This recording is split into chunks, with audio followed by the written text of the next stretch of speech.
Hello, everybody, and welcome to History Bite number 232, dated April 19th, 2021. I'm Walter, your mobile historian and blue-collar scholar. This History Bite is entitled The Supreme Court Appointments of President Lyndon B Johnson. Lyndon B Johnson served as the 36th President of the United States of America from November 22nd, 1963 until January 20th, 1969. All right?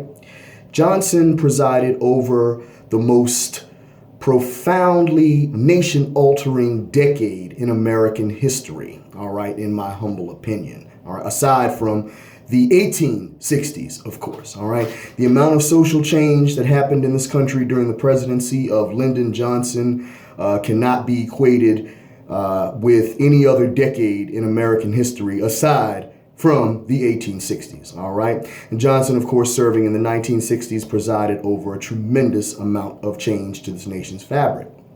During his time in the White House, Johnson was able to successfully appoint two men to the Supreme Court of the United States, okay? Respectively, those men were Abe Fortas and Thurgood Marshall. Before I go any further, though, I would like to speak just for a moment about President Johnson. Now, LBJ happens to be one of my favorite chief executives in American history, you know. And if you don't know much about him, know this. The guy had a remarkable skill at persuasion, all right?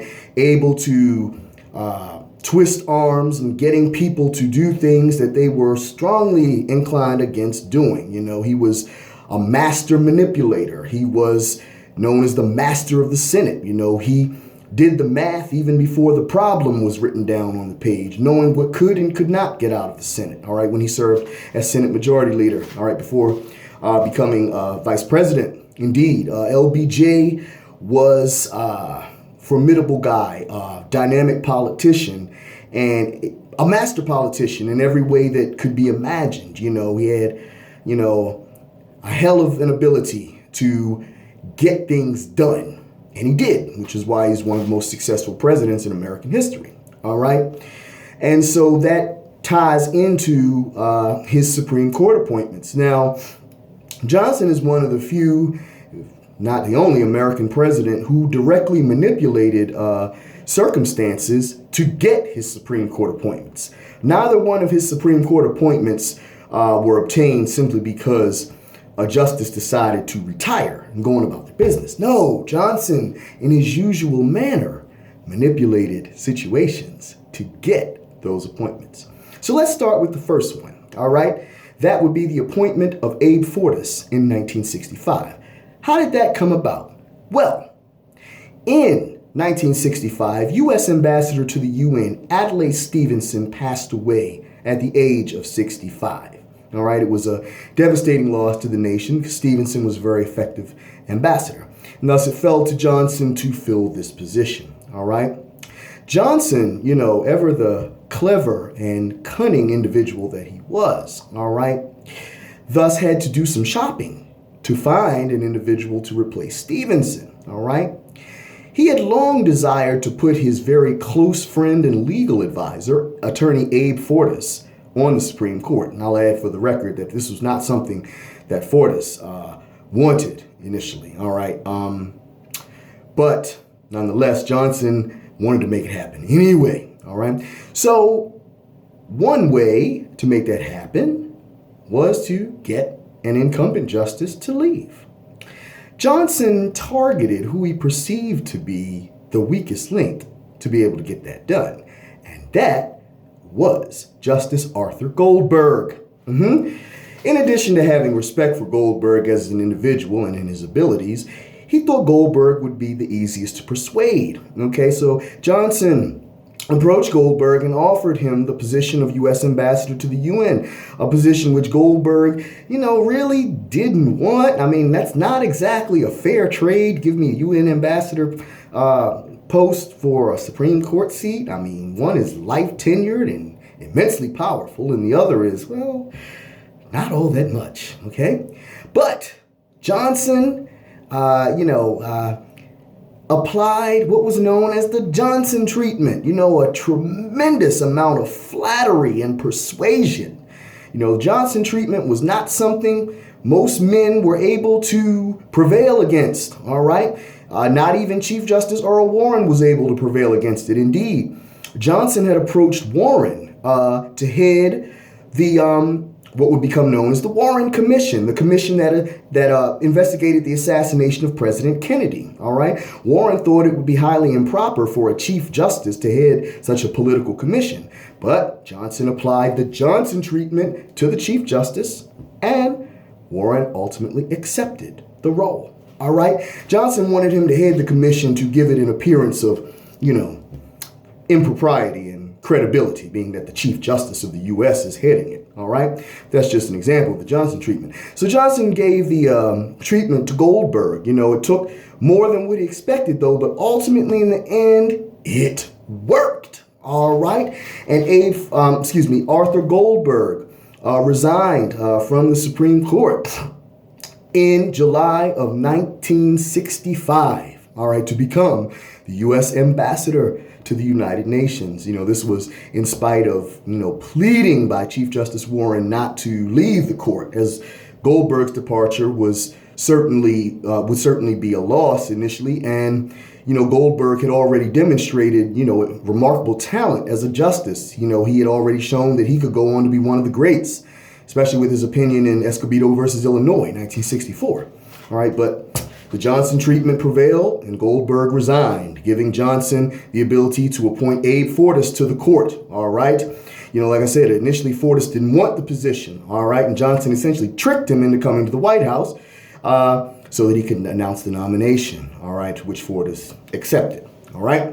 And Goldberg became a member of the Supreme Court of the United States in October 1965. All right. A position that he would hold until May of 1969, when he resigned after, all of his dirty laundry regarding ethics violations and financial improprieties, while a justice came out as a result of his failed nomination as Chief Justice in 1968. That is covered in other videos, the videos about LBJ's failed nomination of Fortas, all right, and in the video about Nixon's appointments to the Supreme Court. All right. So Fortas served from October 1965 until May of 1969, when he resigned to avoid almost certain impeachment and removal from the court itself. All right.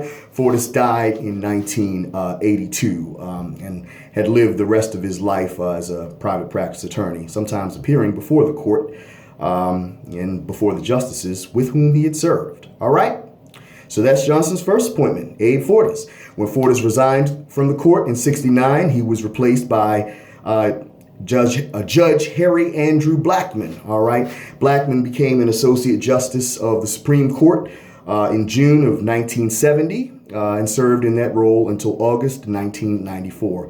Blackmun was appointed by Nixon and was arguably Nixon's most ultimately liberal Supreme Court appointment. All right. So that takes us to Lyndon Johnson's second appointment to the Supreme Court, Thurgood Marshall. Everybody knows Thurgood Marshall, all right? Thurgood Marshall, all right, would ultimately become, after years and years of practicing law as a civil rights attorney, with the NAACP, Thurgood Marshall had been appointed to the U.S. Court of Appeals for the Second Circuit by President Kennedy, all right, in the early 1960s, and served in that role, all right, until 1965, when he was appointed U.S. Solicitor General by President Lyndon Johnson, all right. For those who are unaware, the Solicitor General is a ranking government official with the Justice Department, whose primary duty is arguing the government's position in cases before the U.S. Supreme Court. All right. So by 1967, in which Marshall was in his second year as Solicitor General of the U.S., he was the first African American to hold that position, by the way, Johnson decided that he wanted to make history by appointing Marshall as the first African American member of the U.S. Supreme Court. So, once again, Johnson had to do some manipulating to get that to happen because no retirements were forthcoming. All right. So, Johnson would appoint Ramsey Clark as Attorney General of the United States. All right, Ramsey Clark was the son of Associate Justice of the U.S. Supreme Court Tom C. Clark, who had been appointed to the court by President Truman in 1949. All right, Justice Clark, a very traditionalist but moderately conservative Southern man from Texas, viewed it very improper for him to continue serving as a justice while, serving on a court that would obviously be reviewing a considerable amount of his son's work. All right. And he did not want to stand in the way of his son's career advancement. And so Justice Clark submitted his retirement from the Supreme Court to President Johnson. All right. Thus opening the door for Thurgood Marshall to be appointed to the Supreme Court of the United States. All right. Johnson would nominate Marshall to the Supreme Court in the summer of 1965, and Marshall would be confirmed with relatively minimal opposition to the court on August 30th. If I said 1965 back there, I do apologize. Marshall was nominated in the summer of 1967, all right, to the court. And he would be confirmed by the U.S. Senate on August 30th, 1967, by a vote of 69-11, and was sworn in as an Associate Justice of the Supreme Court of the United States on October 2nd, 1967. Marshall would serve on the Supreme Court of the United States for the next 24 years, okay, retiring from the court in 1991. During his 24 years on the Supreme Court of the United States, Marshall was one of its most profoundly liberal justices, always taking the side of the downtrodden, those whom he perceived to be persecuted in society. Marshall took a very expansive view of protecting the rights of criminal defendants, civil rights and liberties in general, and was a broad supporter of federal power over the states. All right. Marshall was the classic liberal. All right. And for 23 years, he and Justice William J. Brennan Jr., were a powerful duo. The two rarely voted at odds with each other and, were a force to reckon with, until the late 1980s. Both consistently voted against capital punishment, viewing it as unconstitutional, and saw very few, if any, cases in which, civil rights claimants should not prevail. All right.